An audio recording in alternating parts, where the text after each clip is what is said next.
नमो अर्हन्ताण, नमो सिद्धाणं, नमो आयरीयाणं,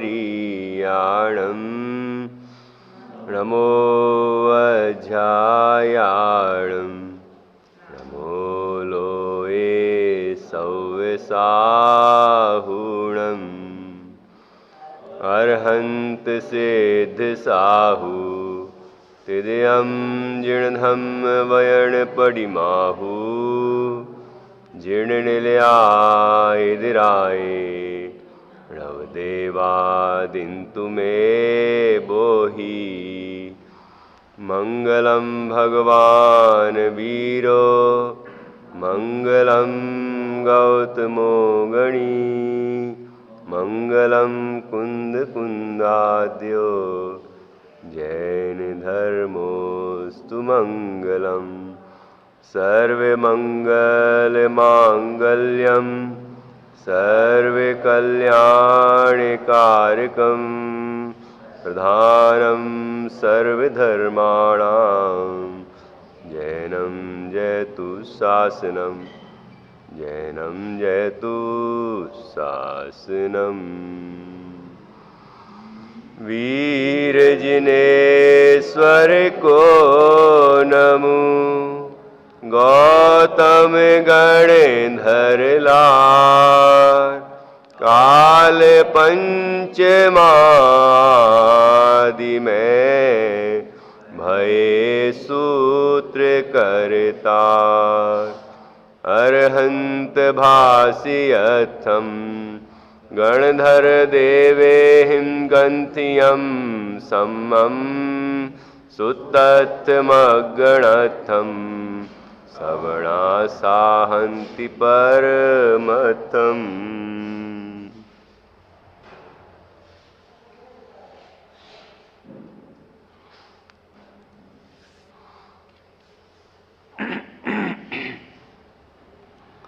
आचार्य श्री कुंद कुंद देव द्वारा रचित यह अष्टपाहुड़ परमागम है और इसमें सूत्र पाहुड़ पर चर्चा चल रही है। सूत्र पाहुड़ में यहाँ 11वें नंबर की गाथा है।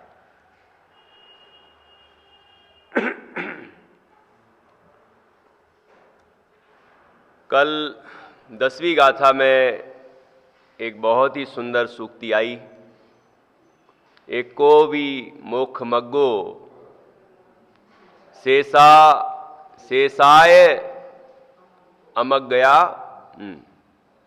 सव्वे।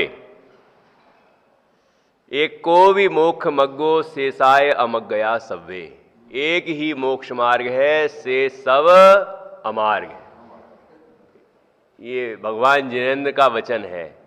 आचार्य कुंद कुंद स्वामी बार बार कहते ही हैं, ये जिनेन्द्र भगवान ने कहा है, इसके अलावा दूसरा कोई मार्ग है ही नहीं। एक जो निर्ग्रंथ दशा है और अंतर्बाह्य निष्परिग्रह की दशा है, और अस्थि से कहें तो निज शुद्ध चैतन्य की अनुभूति की दशा है, वही वास्तव में मुक्ति का मार्ग है, वही वास्तव में आनंद का मार्ग है। जीव को यदि सुख मिलेगा तो केवल अपने में ही मिलेगा, ये बात बिल्कुल 100% तय है। बाहर में ढूंढेगा तो 1% भी नहीं मिलने वाला, एक अंश भी नहीं मिलेगा। पर के आश्रय से दुख ही मिलेगा, वो पर से नहीं मिलेगा, लेकिन वो होगा अपनी वो विकारों से। पर तो कुछ करता नहीं है, ना सुखी करता है ना दुखी करता है। पर का लक्ष्य करता है ये जीव और उनमें इष्ट अनिष्ट की कल्पनाएं करता है तो दुखी होता है, अपने ही भावों से दुखी होता है। और जब पर का लक्ष्य छोड़कर अपने स्वभाव का लक्ष्य करता है तो सुखी हो जाता है, क्योंकि सुख स्वरूप है स्वयं। यदि किसी को प्यास लगी है तो पानी से ही तो बुझेगी। यदि किसी को आनंद चाहिए तो वो जहां आनंद है वहीं तो मिलेगा। तो आत्मा आनंद स्वरूप है, तो आत्मा में ही आनंद मिलेगा। ये बात 100% सत्य है। और इससे अतिरिक्त दूसरी कोई बात हो ही नहीं सकती। एक को भी मोख मग्गो शेषाय अमग गया सव्वे, सव्वे सभी, ऐसी बड़ी सुंदर बात कही है। और ये बात अन्य जगह भी है, समय सार जी में भी है, श्रीमद जी ने भी कही है, और भक्तामृत स्तोत्र में भी आई है, और यहाँ आई है। ये देखिए आचार्य कुंद कुंद स्वामी ने कहा है। और ये बात जिन जिन ने समझी उनने, यदि वो कदाचित जन्म उनका किसी और कुल में हुआ होगा, और किसी जाति में हुआ होगा, और किसी धर्म वाले में हुआ होगा, उनने ये बात समझी तो वो पक्ष छोड़ दिए। बनारसी दास जी ने भी यही किया, वो पक्ष छोड़ दिया, है कि नहीं। और भी अनेक विद्वान हुए, गुरुदेव श्री ने, यही मार्ग है, इसके अलावा दूसरा कोई मार्ग नहीं है। और भी आचार्य हुए, पुराने कई आचार्य हुए जो दूसरे दूसरे वर्ण में थे, या जैन धर्म वाले कुल में पैदा नहीं हुए थे, कोई ब्राह्मण था, कोई दूसरे और अन्य थे। लेकिन जब उनको ये बात समझ में आई तो उन्हें लगा इसके अलावा दूसरा कोई मार्ग है ही नहीं, और फिर इस कार्य में ही लग गए, इस मार्ग में ही चलने लग गए, तो आनंद मिलने लगा। वितरागता प्रकट हुई, आनंद प्रकट हुआ, आनंद बढ़ता गया, क्योंकि मार्ग तो यही है, इसके अतिरिक्त दूसरा कोई मार्ग नहीं है। आज मानो, काले मानो, या अनंत काल बाद मानो। कौन बोलते थे? गुरुदेव बोलते थे। हाँ तो यही बात है, आज मानो, काले मानो, या अनंत काल बाद मानो। मानना तो यही पड़ेगा, इसलिए आज ही मान ले तो ज्यादा अच्छा है कि नहीं। तो ऐसा बड़ा ही सुंदर प्रकरण ये 10वीं गाथा में आया, और सबने ये पंक्ति जरूर याद कर ली होगी। अब मैं पूछूंगा नहीं, है एक और कौन सुना रहे हैं? हाँ सुनाइए, यहां मत दिखाना।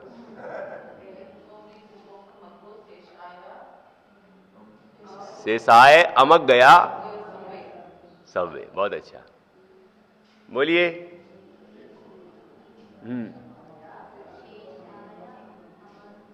हाँ, शेषाय अमग गया सव्वे, बिल्कुल सही, बहुत अच्छा। अब इसको याद रखना है और ऐसा ही मानना है, अपनी श्रद्धा भी इस तरह की बनानी है, ठीक है। अब देखिए, अब यहां अभी तक तो ये बात कही कि कौन जो जिन सूत्र से च्युत हैं वो किस किस तरह के हैं, कैसा कैसा तपस्रण करें तो भी उनको सिद्धि नहीं होती, और कितने किस किस तरह से विकृत हुए। अब यहां ये बताते हैं कि सही मार्ग क्या है। ये बात अब 11वीं गाथा से यहां बताई है। आगे दिगंबर मोक्ष मार्ग की प्रवृत्ति कहते हैं। अब देखिए गाथा, जो संजमे सुसहियो आरंभ परि गहे सुवीर ओवी, सो होई वंदनीयो ससुरासुर मानुषे लोए।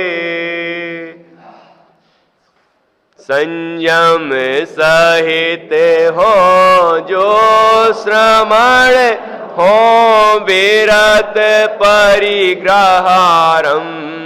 से वे वंद है सब देव दानव और मानुष लोक से।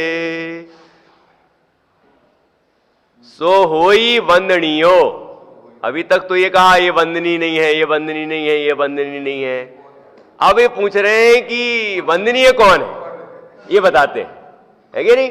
क्योंकि ये बात तो बहुत हो गई, तो क्योंकि ये बताना पहले जरूरी है। देखो, नास्ति पहले बताई, ये वंदनी नहीं, ये वंदनी नहीं, यहां सुख नहीं, यहां सुख नहीं, जैसे अपन को बता दें, तो कहां सुख है प्रभु बताओ तो फिर वो कहते हैं कि ये सम्यक दर्शन ज्ञान चारित्राणी मोक्ष मार्गा है, और वह आत्मा का ही स्वरूप है, आत्मा की श्रद्धा ज्ञान और उसमें लीनता ही मोक्ष मार्ग है। तो इस तरह से जब जिज्ञासा तो जागे, जब नास्ति नास्ति की बात की, ये भी मार्ग नहीं, ये भी मार्ग नहीं, ये भी मार्ग नहीं, तो जीव के मन में जिज्ञासा हुई कि तो मार्ग क्या है। तो आचार्य यहां 11वीं गाथा में कहते हैं, ठीक है, जो संयमेषु सह्यो, जो संयम से सहित है, पहली बात। दूसरा, आरंभ परिग्रहेषु विरहोवि, और आरंभ और परिग्रह से जो विरक्त है, रहित है। सो होई वंदनीयो, वही वंदनीय है। और किस किस के द्वारा वंदनीय है? ससुर, मतलब स मतलब सहित, तो सुर से सुर, असुर, मानु से लोए, सुर असुर और मनुष्यों से युक्त लोक में, लोक से, संपूर्ण लोक से वंदनीय है। पूरा 3 लोक उनको वंदन करता है। तो नार की वंदन करते होंगे, कैसे वंदन करते होंगे नार की? नार की कभी प्रणाम करते वहां से? कैसे वंदन करते होंगे? अरे जिनको सम्यक दर्शन है वो इनको वंदन किए बिना तो सम्यक दर्शन होता ही नहीं है। इनकी स्वीकृति बिना तो सम्यक दर्शन हो ही नहीं सकता। तो सम्यक दर्शन हुआ है मतलब वहां देवशास्त्र गुरु की श्रद्धा है कि नहीं? तो पूरे 3 लोग, अब कोई बचे ही नहीं। ऊर्ध्वलोक के सभी वंदन करते ही हैं, तो आप सबने हमने पढ़ा ही है। मध्यलोक में, अधोलोक में सब वंदन करते हैं, मतलब 3 लोक से वंदनीय है, इसलिए त्रैलोक वंदनीय है, ठीक है। तो यहां कहते हैं जो संयमेषु सह्यो, जो संयम से सहित है। दूसरा, आरंभ और परिग्रहों से रहित है, विरक्त है। सो होई वंदनीयो, वह वंदनीय है। और किससे? सुर असुर और मनुष्यों से युक्त पूरे लोक से वंदनीय है। अर्थ, जो दिगंबर मुद्रा का धारक मुनि इंद्रिय मन को वश में करना, 6 काय के जीवों की दया करना, इस प्रकार संयम सहित हो और आरंभ अर्थात गृहस्थ के सब आरंभों से तथा बाह्याभ्यंतर परिग्रह से विरक्त हो, इनमें नहीं प्रवर्ते तथा आदि शब्द से ब्रह्मचर्य आदि गुणों से युक्त हो, वह देव दानव सहित मनुष्य लोक में वंदने योग्य है। अन्नवेशी परिग्रह आरंभ आदि से युक्त पाखंडी ढोंगी वंदने योग्य नहीं है। वंदने योग्य कौन है ये बताया है, पहचान बता दी। संयम, संयम से सहित हो। तो संयम का अर्थ क्या? देखो, निश्चय संयम और व्यवहार संयम दोनों है ना, अपन ने पहले भी बहुत सारी चर्चा की है। संयम की चर्चा दर्शन पाहुड़ में भी आई थी, ठीक है। अंतरंग संयम क्या और बहिरंग संयम क्या, ये दोनों बातें आई थी। तो अपने उपयोग को समस्त पंचेंद्रिय और मन से समेटकर अपने आत्मा में ही लगाए, सीमित करे, उसका नाम निश्चय संयम। आत्मानुभूति, आत्मस्वरूप की स्थिरता, शुद्धोपयोग, वो संयम है, निश्चय। और वो व्यवहार क्या है कि इंद्रिय मन को वश में करना, ठीक है। एक बात हो गई, इंद्रिय और मन को वश में करना। तो अभी जो बताया उसमें इंद्रिय भी वश हो गई और मन भी वश हो गया। तो इंद्रिय, 5 इंद्रियों को वश में करना मतलब 5 इंद्रिय के विषयों की अभिलाषा नहीं होना। और मन को वश में करना, मन का काम क्या कि अनेक विकल्प करे, तो मन शांत भयो, है कि नहीं। तो ऐसे जब जीव स्वरूप की स्थिरता करता है, निश्चय संयम प्रकट होता है, तो ये व्यवहार संयम भी होता है, ठीक है। तो इंद्रिय और मन को वश में करना, ये 5 इंद्रियों मन को वश में किया, ये इंद्रिय संयम हुआ पहला। और दूसरा, 6 काय के जीवों की दया करना, ठीक है। वो काय, वो इंद्रिय संयम, प्राणी संयम है ये। तो 6 काय के जीव कौन कौन से हुए? 5 स्थावर और 1 त्रस। तो त्रस में कौन कौन आ गए? 2 इंद्रिय, 3 इंद्रिय, 4 इंद्रिय, 5 इंद्रिय, संज्ञा संगी सभी, ठीक है, सभी आ गए। तो 6 काय के जीवों की दया करना, ठीक है, उनके ऊपर दया करना, उनकी हिंसा नहीं करना, उनका घात नहीं करना, ठीक है। तो ये हुआ प्राणी संयम। तो इंद्रिय संयम और प्राणी संयम रूप जो संयम है, व्यवहार संयम, उससे भी सहित है, निश्चय और व्यवहार दोनों से सहित है। इस प्रकार संयम सहित हो कौन? कि जो दिगंबर मुद्रा का धारक मुनि, दिगंबर मुद्रा का धारक मुनि है, वही ये इस रूप हो सकता है पूरी तरह से, है ना, वही ऐसे हो सकते हैं। तो दिगंबर मुद्रा का धारक मुनि इंद्रिय मन को वश में करना, छह काय के जीवों की दया करना, इस प्रकार संयम सहित हो। पहला संयम, संयम सहित हो, यह गुण बताया। और दूसरा आरंभ, अर्थात गृहस्थ के सब आरंभों से। आरंभ का अर्थ क्या? गृहस्थ के जितने भी आरंभ है वो सब। अब अपन देख लें गृहस्थों के क्या क्या आरंभ है। ऐसे कार्य जिन कार्यों में हिंसा होती है, हम जो भी करते हैं वो सब उनमें हिंसा होती है।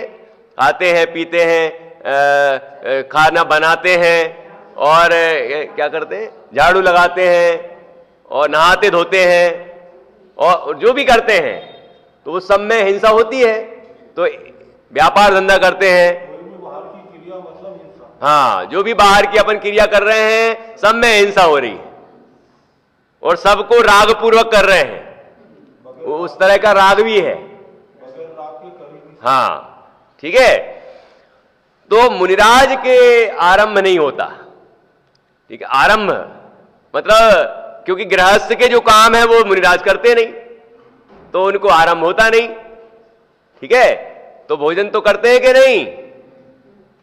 क्या हमें दिखता है कि भोजन करते हैं? भोजन करते कि नहीं करते? कि भोजन तो करते दिखते हैं, लेकिन वास्तव में भोजन क्या करते हैं? वो भोजन में आसक्ति ही नहीं है, इसलिए भोजन, और वो उद्देश्य रहित होता है। उद्देश्य सहित हो तो सारा आरंभ का पाप लगेगा। उद्देश्य सहित हो तो पूरे आरंभ का पाप लगेगा कि ये अग्नि उनके लिए जलाई गई, ये रोटी या अन्न खाद्य वस्तु उनके लिए बनाई गई, और बनाने वाले वो जितना भी कुछ उसमें हिंसा हुई होगी वो सारा दोष उद्दिष्ट आहार में लगेगा। इसलिए उद्दिष्ट आहार नहीं करते, तो उस तरह की वो हिंसा की अनुमोदना भी नहीं है, तो इसीलिए आरंभ से रहे थे, ठीक है ना। और भी जितने भी अपन लोग कार्य करते हैं, साफ सफाई, नहाना धोना, और गृहस्थी के बच्चों को पालना, जो भी करना है, व्यापार धंधे, वो सब कुछ भी नहीं करते, ठीक है। तो मंदिर तो बनवाते होंगे, क्या मतलब कुछ तो काम करते होंगे, उनको कोई काम तो होगा कि नहीं होगा? ये उपदेश देना अलग बात है, और खुद उसको करवाना वो अलग बात है। गृहस्थों के लिए उपदेश तो आचार्यों ने दिया है, मंदिर बनाने का उपदेश दिया है, और प्रतिमा विराजमान करने का उपदेश दिया है, ये शास्त्र में उपदेश रहते हैं। लेकिन उपदेश देना, उपदेश तो गृहस्थ का धर्म बता रहे हैं, ये गृहस्थ का ये धर्म है, लेकिन खुद करवाना वो नहीं करते, वो तो परिग्रह हो गया पूरा। आरंभ तो है ही, आरंभ भी है, परिग्रह भी है, सब है, वो सारा दोष है। तो ऐसा नहीं करते, ठीक है। तो ये सब काम गृहस्थ के है, मंदिर बनवाना और द्रव्य पूजा करना, वो सारी व्यवस्थाएं विधान आदि करना, ये सब जो कार्य हैं ये गृहस्थों के हैं, तो वो सब काम वो नहीं करते। तो द्रव्य तो चढ़ा सकते हैं कि नहीं? द्रव्य पूजा तो कर सकते हैं कि नहीं कर सकते? क्यों नहीं कर सकते? द्रव्य ही नहीं है तो पूजा क्या करेंगे? द्रव्य पूजा करने के लिए द्रव्य होना भी तो चाहिए। जो खुद निर्ग्रंथ है, जिनने सारे परिग्रह छोड़ दिए, अब उन्हें छोड़ने की क्या जरूरत है? छोड़ना बचा ही नहीं, है ही नहीं। अब तो जो बचा है वो संज्वलन कसा बची है ना। उस अंतरंग परिग्रह के अभाव का निरंतर प्रयत्न है, और वो जो बचे हुए कर्म हैं उनका नाश करने का प्रयत्न है। तो उसके लिए वो अपने निरंतर स्वरूप की साधना में मग्न रहते, ठीक है ना। तो ऐसा मुनिराज का जीवन होता है। आरंभ अर्थात गृहस्थ के सब आरंभों से, तथा बाह्याभ्यंतर परिग्रह से विरक्त हो। बाह्य और अभ्यंतर, बाह्य परिग्रह कौन कौन से? हिरण्य, स्वर्ण, धन, धान, दासी, दास, कुप, भांड, है ना, 10 प्रकार के परिग्रह। और अंतरंग परिग्रह 14। कौन कौन से? पहला कौन सा? अब मिथ्यात्व यदि बंधन का कारण ही नहीं हो तो धरे रहो, वो बंधन का कारण नहीं हो तो रखे रहो अंदर। वो पहला परिग्रह, हर जगह जितने जगह पाप की बात आई सब जगह पहला मिथ्यात्व। परिग्रह में पहला परिग्रह मिथ्यात्व, ठीक है। बंधन के कारणों में पहला बंधन का कारण मिथ्या दर्शन, मिथ्यात्व, ठीक है। और धर्म के मामले में मिथ्यात्व का जहां अभाव होता है वो सम्यक्त्व। धर्म का प्रारंभ ही नहीं होता सम्यक्त्व के बिना, और मिथ्यात्व का अभाव बिना, दोनों का समकाल है। दोनों समझ में आएगी नहीं? मतलब मिथ्यात्व का अभाव और सम्यक्त्व की उत्पत्ति दोनों एक काल में होते, तभी धर्म का प्रारंभ होता है, तभी आनंद का प्रारंभ होता है। मिथ्यात्व का अभाव हुए बिना तो कुछ होता ही नहीं है। ये इतना ही होता है कि संसार ही होता है, और वो तो जीव को करना नहीं है। मतलब जो करना चाहता है वो नहीं होता। सुखी होना चाहता है, मिथ्यात्व का अभाव हुए बिना सुखी नहीं होता। मोक्ष पाना चाहता है तो मिथ्यात्व का अभाव हुए बिना मोक्ष नहीं होता, मोक्ष मार्ग नहीं होता। ऐसा वो पहला परिग्रह है, मिथ्यात्व। उसके बाद क्रोध, मान, माया, लोभ, हास्य, रति, अरति, शोक, भय, जुगुप्सा, स्त्रीवेद, पुरुषवेद, नपुंसकवेद। अब कोई कहता है वो महाराज जी तो बोलते बोलते रोने लग गए, आंसू टपक रहे हैं, करुणा आ रही है, करुणा। अरे वो भूमिका कौन सी है ये देख लो, वो भूमिका कौन सी है? उन्हें कोई शोक नहीं होता, ये आंसू नहीं बहते। ख्याल में है कि नहीं है? रोने नहीं लग जाते। ये नहीं कि प्राणियों को देख के अरे भैया क्या क्या हो रहा है, तो जंगल में आत्म साधना नहीं कर पाएंगे वो। इतने जो मोक्ष चले गए अनंतों जीव, वो मोक्ष नहीं जा पाते, क्योंकि जंगलों में तो यही होता है। बलवान पशु निर्बल पशु को खाता है। यदि वो यही देखते रहेंगे, रोते ही रहेंगे जीवन भर, और फिर कहां जाएंगे? आर्त ध्यान है वो, रोना आर्त ध्यान है। और हमने असाता उसके प्रकरण में पढ़ा, असाता वेदनी के कारण, आश्रव के कारण दुख, शोक, तापा, क्रंदन, है कि नहीं? तो असद वेद्यस्य है। तो मतलब विचार तो करें कि अरे मैं तो जब 12 भावना पढ़ता हूं तो रोना आ जाता है, आंसू ढारते रहते हैं, पहुंचते भी नहीं। कैसे डर रहे हैं? दूसरों को दिखें कि हमारे डर रहे हैं। कितने वैरागी हैं हम? कोई वैरागी नहीं है। यदि आंसू बहे हैं गृहस्थ को, मुनि को तो बहेंगे नहीं, गृहस्थ को। अब शेर का उदाहरण ले आओगे आप, शेर को भी तो बह रहे थे, तो बहना, लेकिन वो धर्म थोड़ी हो गया, उसके बाद धर्म हुआ है। उससे जब पश्चाताप हुआ तो फिर मुनिराज ने क्या कहा? अरे तुम पश्चाताप क्या कर रहे हो? ये विचार क्यों कर रहे हो? तुम तो अपने अंदर अभी सिद्ध स्वरूप का अनुभव करो। अंतर में सिद्ध स्वरूप तत्व विराजमान है, तुम उसको देखो जो ज्ञान लक्षण से ज्ञात होता है। बार बार जब मुनिराज ने कहा तो अंतर्मुख उपयोग हुआ उसका, और उसने चैतन्य का अनुभव कर लिया, आनंद प्रकट हो गया। ये रोने धोने से थोड़ी वैराग हो जाता है, रोने धोने से थोड़ी मोक्ष मार्ग हो जाता है। तो हंसना तो ठीक है, अरे वो तो खूब खिलखिला के हंसते हैं, हम तो खूब मजाक कर लेते हैं। ये क्या है? मतलब गृहस्थों को तो उसमें ही मजा आता है, वो तो हर व्यक्ति के साथ मजाक ही कर लेना चाहता है।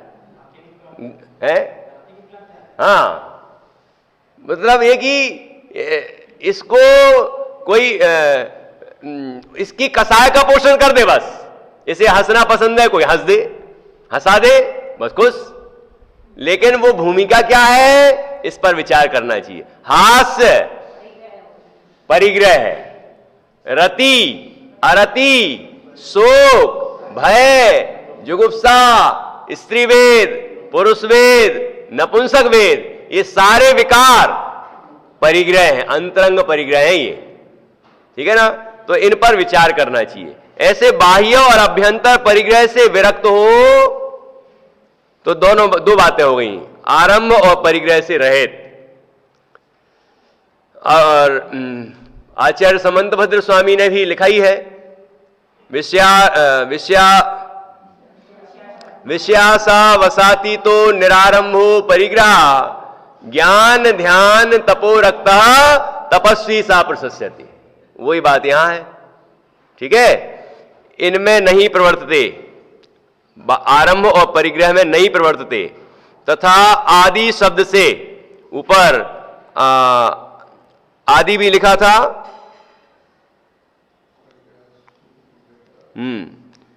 तो आदि शब्द से, भले आदि मुझे दिख नहीं रहा अभी ऊपर गाथा में, अपी मतलब तो भी होता है, हाँ, तो भी मतलब इनसे भी विरक्त रहते हैं, मतलब और चीजों से ही विरक्त रहते हैं। यहां से निकाला होगा पंडित जी ने आदि, हाँ। तो आदि शब्द से ब्रह्मचर्य आदि गुणों से युक्त हो, मतलब जो ब्रह्मचर्य आदि गुण हैं, महाव्रत हैं, वो सभी जो व्रत हैं उन सब से युक्त हो, वह दिगंबर मुद्रा का धारक मुनि देव दानव सहित मनुष्य लोक में वंदने योग्य है। अब कौन बच गया? देव, ऊपर लिखा सुर, देव, देव मतलब सभी देव आ गए, और असुर, असुर किनको बोलते हैं? हाँ, जो तीन जाति के देव है ना, भवनवासी, व्यंतर और ज्योतिषी, और सुर, असुर, और असुर कुमार जाति के देव भी होते हैं। तो वे भले ही कितनी संकलेश परिणाम वाले हो, नारकियों को जाके बढ़ाते हो, लेकिन यहां आके भगवान को वंदन करते हैं, मुनिराज को वंदन करते हैं, वहां उनके परिणाम शांत हो जाते हैं, ठीक है। तो और मनुष्यों के द्वारा, चक्रवर्ती भी हो, कोई भी हो, है ना, त्रिंचों के द्वारा भी वंदनीय है। ये शेर बताया था ना अभी अभी, शेर का उदाहरण दिया था, वो शेर पशुओं का इंद्र है, और उसने प्रणाम किया कि नहीं महावीर का जीव सिंह की पर्याय में। ऐसे हाथी ने भी प्रणाम किया, और भी अनेक पशुओं ने, जटायु पक्षी का उदाहरण है, ये ऐसे बहुत सारे उदाहरण हैं। मेंढक भी आया था उछल उछल के। तो सबसे वंदनीय है अन्न भेसी, परिग्रह आरंभ आदि से युक्त, पाखंडी, ढोंगी, वंदने योग्य नहीं है। कभी कभी ऐसा लगने लगता है कि आचार्य इतनी कठोर भाषा कैसे बोलते हैं, ये वंदनीय नहीं है, ढोंगी भी कह दिया, पाखंडी भी कह दिया, भेसी भी कह दिया। ऐसा क्यों कहते हैं? इतना खतरनाक शब्द, कठोर, इतना कठोर बोलते हैं। कठोर थोड़ी है ये, कठोर किसको लगता है? अच्छा बताओ, कठोर किसको लगेगा?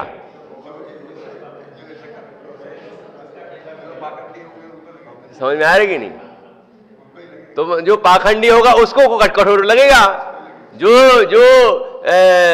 सही मुनि हैं और सही आचरण कर रहे हैं आगमानुकूल, उनको ये शब्द सुन के बुरा लगेगा कि बिल्कुल नहीं लगेगा। शराब की बुराई करें तो शराबी को बुरा लग सकता है, सज्जनों को थोड़ी बुरा लगेगा। हाँ बुरा होता तो लिखते क्यों? क्योंकि बुरी बात तो आचार्य लिखते नहीं है कि नहीं? तो और यहां पर निंदा करने का प्रयोजन नहीं है, ये ध्यान रखना चाहिए हमेशा। द्वेष उत्पन्न करने का प्रयोजन नहीं है। हाँ, ये नहीं समझना कि यदि किसी के वो 5 संप्रदायों के नाम लिख दिए या अन्य ऊपर की गाथा में अनेक अनेक पहचान बता दी बाह्य, तो इसका तात्पर्य उनसे द्वेष करते होंगे। द्वेष किसी से नहीं है, राग भी किसी से नहीं है, ठीक है? तो राग द्वेष बस नहीं कहते हैं, जो सत्य है उसका पूरी दृढ़ता से प्रतिपादन करते हैं। जो जिसकी भली होनहार होगी उस जीव को यह बात समझ में आ जाएगी, और अनेक जीवों को आई है और आगे भी आएगी, और समझ में आने के बाद उसका जो पालन करेगा उसका जीवन धन्य हो जाएगा।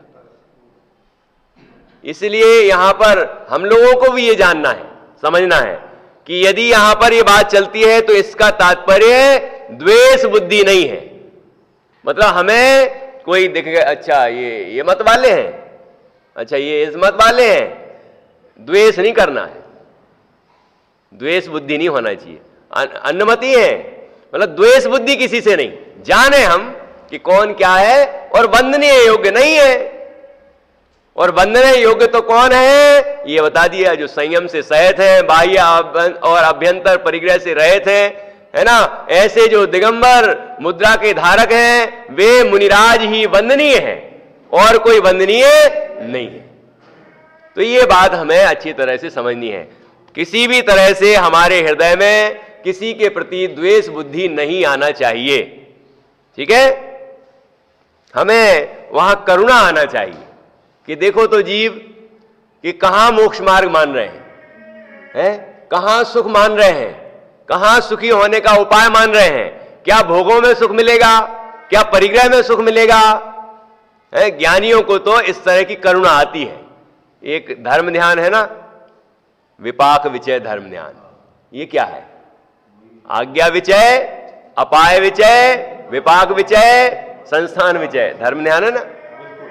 तो अपाय विचय मिथ्यात्व का अभाव, अपने अंदर भी और दूसरे के अंदर भी अभाव हो, अपाय।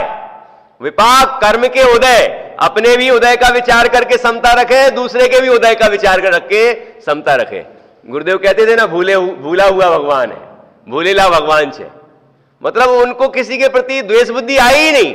ये देखो शास्त्र में तो ऐसा लगा ये ऐसा आचरण कर रहा है, ये बेकार है, ऐसी द्वेष बुद्धि कभी नहीं आई, ठीक है ना। तो ऐसा हमें भी ध्यान रखना चाहिए। क्योंकि अभी इसलिए बीच बीच में बोल देता हूं क्योंकि इसमें बिल्कुल जो प्रशासक रूप आचार्य कुंद स्वामी का दिखाई देता है, उससे किसी को जो थोड़े कम समझेगा ना, वो इसको अरे भैया ये गलत है, ये गलत है, दूसरों को देखता रहेगा। ये दूसरों को नहीं दिखा रहे हैं, ये अपने को दिखा रहे हैं कि हमें ऐसा मोक्ष मार्गी बनना है और ऐसे मोक्ष मार्गी हमारे आदर्श है, उनको ही वंदना पूजना है, उनका ही अनुसरण करना है, हमें अपना कल्याण करना है, ठीक है ना। दुनिया भर में राग द्वेष करके हमारा संसार हमें नहीं बढ़ाना है, ठीक है। इसलिए ये बात विशेष समझना चाहिए। अब देखिए आगे बढ़ते हैं। तो इस गाथा में कौन वंदनीय है, कौन मोक्ष मार्गी है, इसकी चर्चा की है।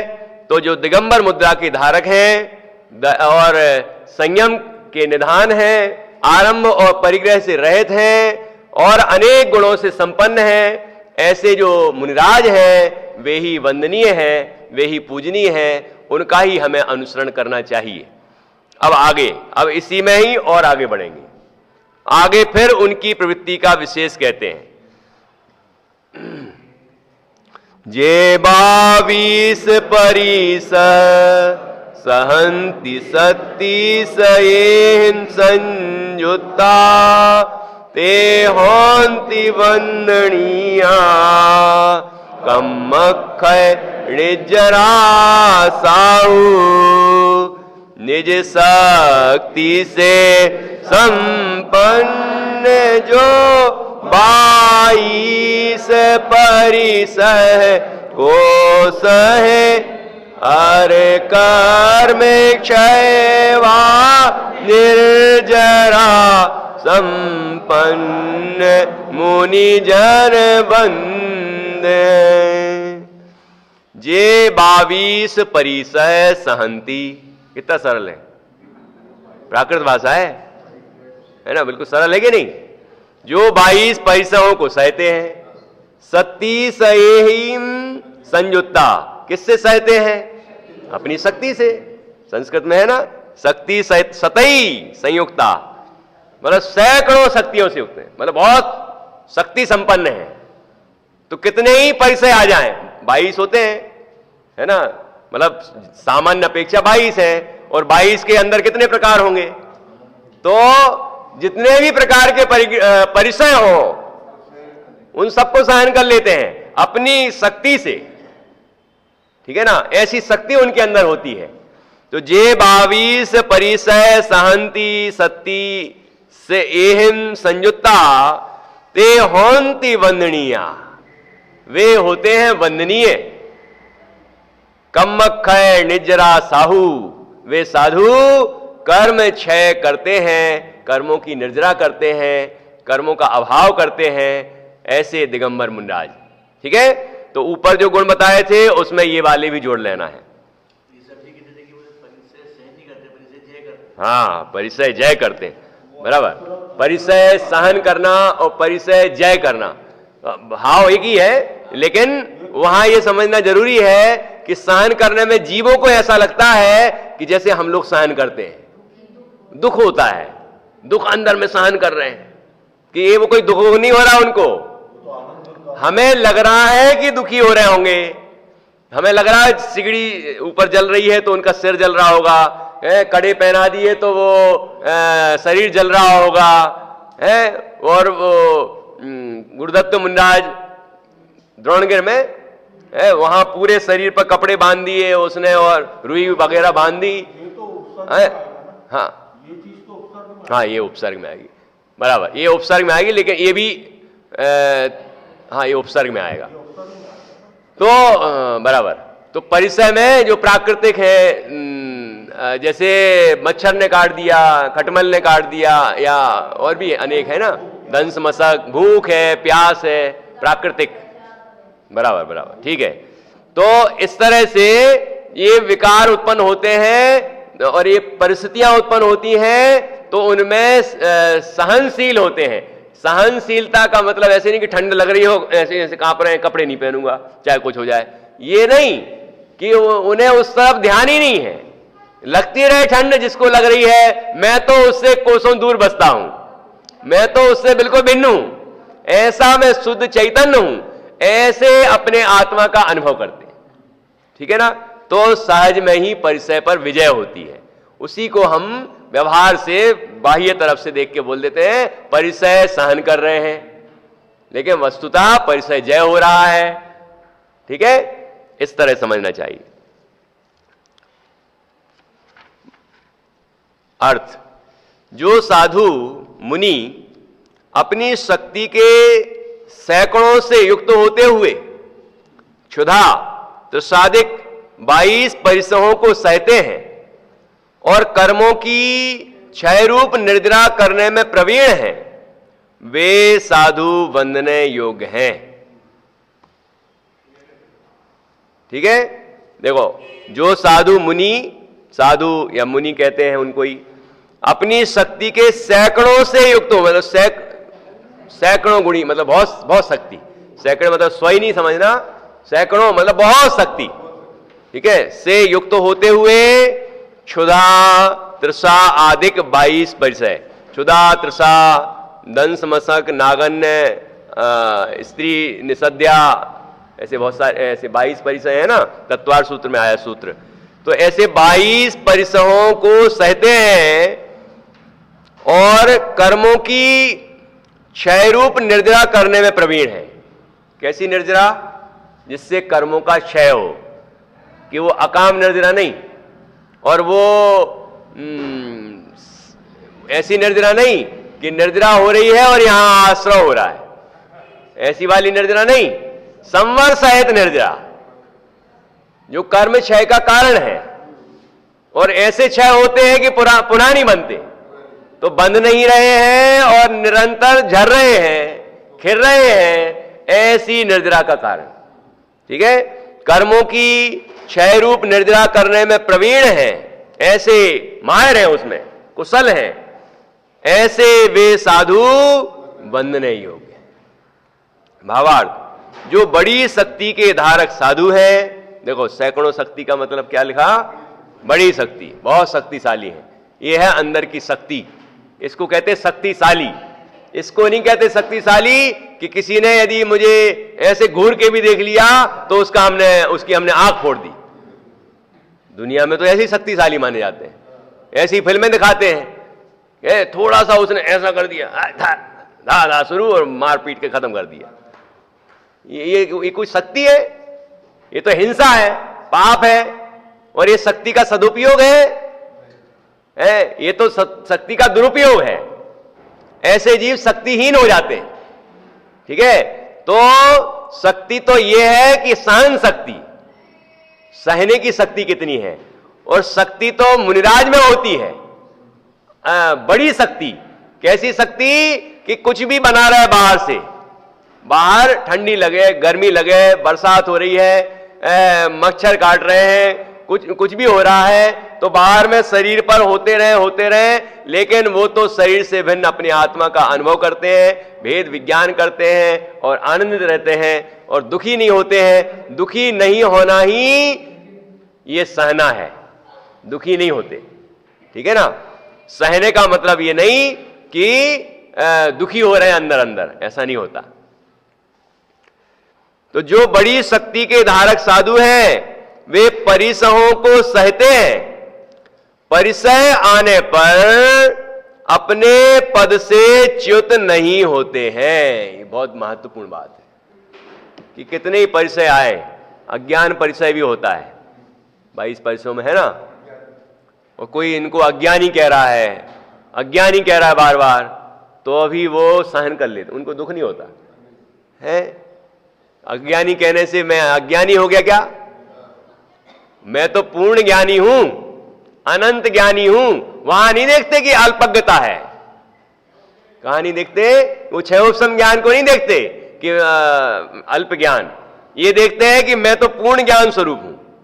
और यदि पर्याय की तरफ से भी देखे तो अल्प ज्ञान है, वो पर्याय में अल्पज्ञता है, मेरे में अल्पज्ञता थोड़ी है, ठीक है। और अवधि ज्ञान नहीं हुआ, मनःपर ज्ञान नहीं हुआ, कोई रिद्धि नहीं हुई, तो उससे अपने आप को हीन नहीं मानते। ये भी तो परिसह है कि नहीं? तो ऐसे परिसहों पर विजय प्राप्त करते हैं। तो क्या लिखा? परिसह आने पर अपने पद से च्युत नहीं होते, मतलब अपना पद नहीं छोड़ देते, पद से विचलित नहीं होते, ठीक है। उस परिसह को सहन करते हैं, भूख को सहन करते हैं, प्यास को सहन करते हैं, और भी अनेक बाधाएं हैं, उन सबको सहन करते हैं और उनसे विचलित नहीं होते हैं, उससे पद नहीं छोड़ते हैं और उसमें अपने व्रतों में दूषण नहीं लगाते हैं, ठीक है ना। ऐसे कोई भी कुछ भी कह के मनमाना कुछ भी कर रहा है और वैसे ही उनके श्रावक मिल जाते हैं, भक्त मिल जाते हैं, कहते हैं हाँ बात तो सही है आपकी, आपसे बहुत प्रभावना होनी है, इसीलिए लो इंजेक्शन भी लगा लो, है, और ये वो क्या ऑक्सीजन भी चढ़ा लो, क्या प्रभावना होनी है। ये तो पहली अप्रभावना हो रही, प्रभावना होनी है। उनको चिंता थी समंतबद्ध आचार्य के गुरु को, समंतबद्ध आचार्य को नहीं। समंतबद्ध आचार्य तो संलेखना लेने को तैयार थे, लेकिन उनके गुरु को यह मालूम था कि इससे प्रभावना होनी है, तो उस पद में रहते हुए नहीं किया उनने, कि उस पद में रहते हुए उनने ये शिथिलाचार नहीं करने दिया कि तुम चाहे जितना खा लो, ऐसा नहीं करने दिया। पद छोड़ना पड़ा, मुनि पद छोड़ना पड़ा, उसके बाद उनने किया और फिर से दीक्षा लेनी पड़ी, लेकिन वो श्रद्धांत से विचलित नहीं हुए। यदि वो उस भूमिका में रह के ये करते तो मतलब निश्चित रूप से मिथ्या दृष्टि होते, क्योंकि उन्हें गुरु की श्रद्धा नहीं है। जो खुद गुरु बनके और गुरु के अनुरूप कार्य नहीं कर रहा, इसका तात्पर्य उसको गुरु की श्रद्धा नहीं है, तो वो उस पद में रहते हुए नहीं कर सकते थे, है कि नहीं। उस पद में रह के उनने नहीं किया शिथिल आचरण, है कि नहीं। तो कोई भी हो, कितने ही अपन ने उदाहरण सुने हैं, उस उदाहरण उसमें आप ये नहीं कह सकते कि उनने उस पद में रह के किया, और किया होगा तो दंड यही मिला होगा, दीक्षा छेद। विष्णु कुमार मुनिराज वैसे तो पद छोड़ा होगा अथवा नहीं छोड़ा होगा और उस भूमिका में किया होगा, ये जो भी किया था उनने, तो उन्हें पद छेद का तो ये दंड मिला ही है, दीक्षा छेद हुई उनकी और फिर से दीक्षा ली उनने, ठीक है ना। दीक्षा छेद नाम का प्रायश्चित मिला था उनको और उनने पुनः दीक्षा ली और फिर आत्म साधना करके मोक्ष की प्राप्ति की। हाँ, तो अपने आप दीक्षा छोड़ी दी, महामनिया का वेश अपनाया, है कि नहीं।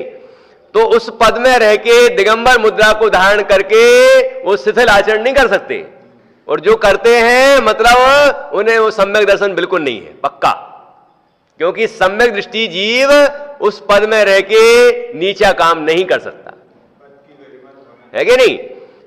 आर्यनंदी मुनि का उदाहरण आता है जीवनधर चरित्र में, उनके जो गुरु थे आर्यनंदी, तो वो भी मुनि पद, भस्म आदि रोग उनको भी हुआ था, मुनि पद में नहीं रह सके तो वो सामान्य उनने वस्त्र धारण कर लिए और शुद्ध भोजन खोजते थे। वो जीवनधर कुमार मिल गए। वो कहानी आपको बार बार सुनाई है, कथा 32 में भी है, छत्र चूड़ामणि में मूल में है। तो कहने का तात्पर्य है कि उस भूमिका में रह के ऐसा कार्य नहीं कर सकते। ठीक है, तो परिचय आने पर अपने पद से च्युत नहीं होते हैं, ये बात पक्की समझना चाहिए। उनके कर्मों की निर्जरा होती है। ऐसे जो साधु हैं उनके कर्मों की निर्जरा होती है और वे वंदनीय योग्य हैं। वे ही वंदनीय योग्य हैं, वे ही पूजनीय योग्य हैं, है ना। वही हमारे गुरु हैं, देव शास्त्र गुरु। उनमें जो गुरु है, गुरु का स्वरूप वो यही है जो यहां पर बताया गया है। इस हाँ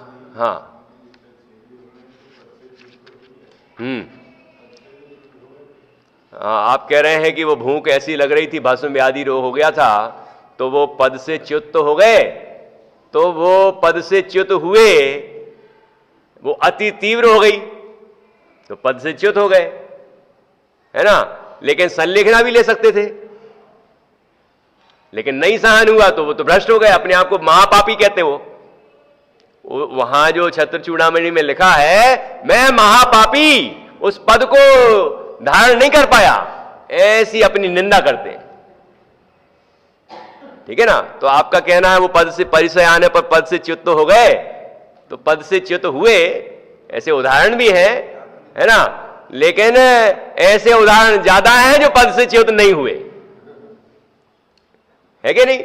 और वो तो अपने आप को महापापी कहते हैं कि मैं महापापी उस पद को पद के भार को सहन नहीं कर पाया, ऐसा अपने आप को कहते हैं। हाँ, और पद में रह के वो कार्य उनने नहीं किया, ये महत्वपूर्ण बात है ना। इस तरह यहां पर कितने गुण बता दिए पूरे, ऊपर की गाथा और नीचे दोनों गाथा, 11वीं और 12वीं। हाँ, संयम से युक्त हो, दूसरा आरंभ और परिग्रह से रहित हो, और तीसरा यहां है हाँ बाकी जो ब्रह्मचर्य आदि गुण हैं, महाव्रत हैं और भी अनेक गुण हैं, उन सब से सहित हो और 22 परिचय को सहन कर सकते हो या 22 परिचयों पर विजय प्राप्त करने वाले हो। ऐसे जो मुनिराज हैं वे ही कर्म क्षय करते हैं और वे सुर असुर और मनुष्यों से पूरे तीनों लोकों से वंदनीय हैं, और ऐसे मुनिराज हमारे द्वारा भी वंदनीय हैं। हम सब ऐसे दिगंबर मुनिराजों को वंदन करते हैं। आगे भी अभी इससे संबंधित और चर्चा है कि जो दिगंबर मुद्रा के सिवाय और कौन से पद हैं जैन धर्म में जो कि श्रद्धापूर्वक माने जाते हैं, और उनके साथ किस तरह का सद्व्यवहार करना चाहिए, वो चर्चा अब यहाँ की है। एलक, छुल्लक, आरिका जी, छुल्लिका जी, उन सब की बात अपन बाद में करेंगे।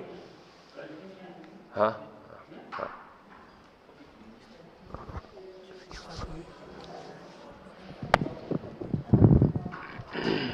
अभी तक हमने आदरणीय विद्वान अशोक जी का लाभ लिया, किंतु कुछ अपनी व्यक्तिगत मजबूरियां होती है। उन्होंने एक स्कूल को ज्वाइन कर लिया था, पहले हिंट दी थी कि जब तक मैं स्कूल का मेरा संचालन में मैं भाग नहीं ले सकूंगा तब तक मैं आपके यहाँ स्वाध्याय के लिए पधारूंगा। ऐसा उन्होंने किया क्योंकि जीविका भी महत्वपूर्ण है और उसकी व्यवस्था चलाना भी महत्वपूर्ण है, इसलिए उनकी ड्यूटी अभी 5-4 दिन तो उन्होंने और भी धकाया ज्वाइन करने के लिए। वो शायद कल से अपनी ड्यूटी पे ज्वाइन करेंगे, इसलिए सुबह का प्रवचन उनका यहाँ नहीं हो पाएगा। हम और भी प्रयास करते हैं, किंतु आप पंडित साहब से बात हुई है, उन्होंने कहा भाई मैं शाम के टाइम क्योंकि मजबूरी है, बात 2 बजे तक 3 बजे तक आऊँगा, तो 8 बजे जाना है, तो सुबह तो संभव ही नहीं है। संडे को भले ही मेरे को छुट्टी मिलती है तो मैं उसका लाभ दे सकता हूँ, बाकी 7 दिन तो आपको, यदि आप सबकी भावना हो तो अपन शाम को वो अपना क्रम चालू रख सकते हैं, ऐसा उन्होंने कहा है। अपने सबका विचार बने तो अपन 1-आधे दिन में विचार करके उसी बात को करें, ऐसा मतलब। और सुबह भी कोई व्यवस्था अपने हो सकती हो तो अपन प्रयास करेंगे।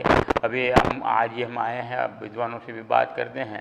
शाम का यदि अपने को लाभ लेना है तो पंडित जी लाभ देने के लिए तैयार हैं।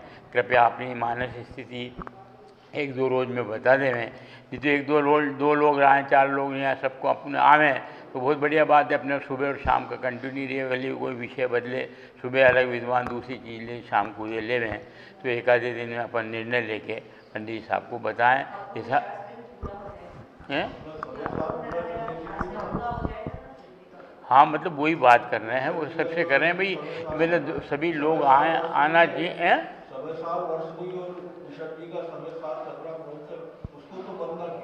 उसको बंद नहीं किया जो, तो वे अरे वही विचार करने की बात है, जल्दीबाजी नहीं करना है। सब कोई अलग अलग विचार हल्के, आदमी वहाँ समय सार चल रहा है, शाम को फिर यहाँ आए तो उस समय वो पूरा नहीं हो, यही बात करने के लिए तो मैं कह रहा हूँ कि जल्दीबाजी का निर्णय करके अपन एक आधी रोज में आपको बता देंगे कि अपने को किस तरह करना। सब व्हाट्सएप पे हम डाल देंगे और जिनकी स्वीकृति आई है उनको वैसा हम उसके अनुरूप अपने प्रोग्राम बनाएंगे।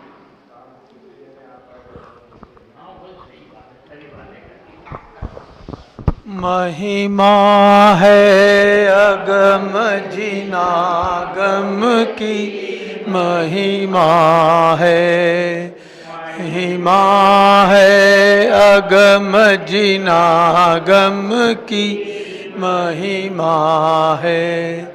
जाहि सुनत जड़ बिन पिचानी, हम चिन्ह मूर्ति आत्म की, महिमा है।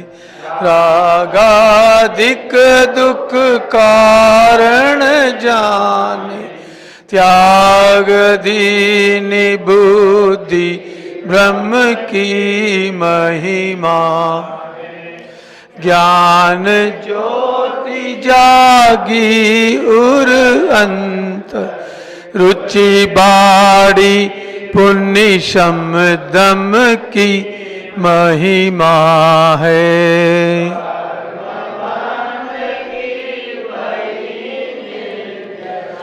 कारण परंपरा की, महिमा है।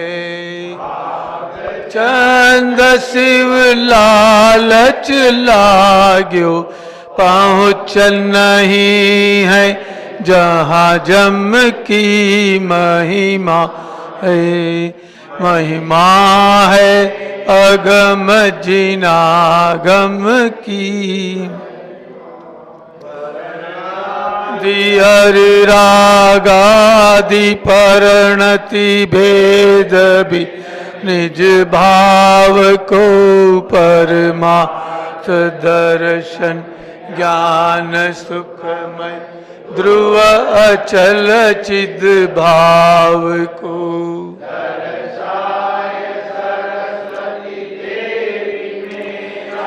किया परम उपकार है, निज भाव में स्थिर रहूं, यह वंदना अविकार है। तेरी वंदना में कर रहा हूँ, चिंतामणि प्रभु है सदा वरदान देने के लिए। मादि मुझ में बोधि का संचार हो, प्राप्ति स्वात्मा की तथा